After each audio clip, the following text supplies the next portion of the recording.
आता आम्ही इकडनं चढत आलेलो आहोत ह्या दिशेने वर. काय पायवाट सापडत नव्हती. कसं बस झाडातनं आपलं नुसतं पाय मारत मारत मारत, जसं पोहताना आपण पाण्यात कुठं पण पाय मारतो तसं मारत मारत आलेलो.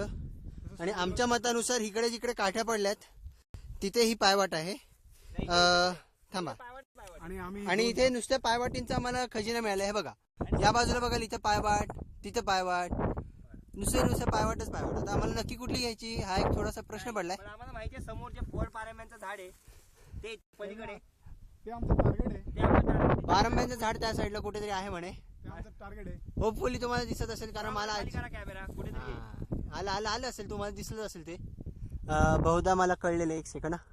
हा, आता बहुधा इथे ते झाड आहे ते पारंब्यांचं. आता आम्ही 2.5 तासाचा प्रवास पूर्ण केलेला आहे, म्हणून इथे आराम घेत आमचे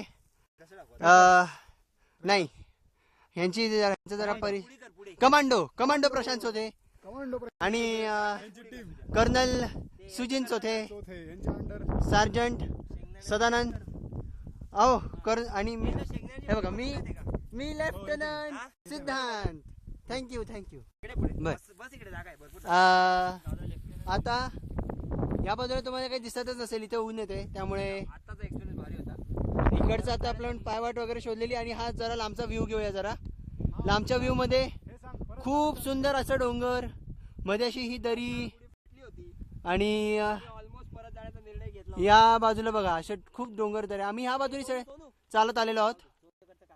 आम्ही ह्या बाजूने चालत आलेलो आहोत. आणि तुम्हाला एक माहिती द्यायची म्हणून, या साईडला लांब तुम्हाला माझा हात दिसतोय का? दिसत असेल तर बघा जरा.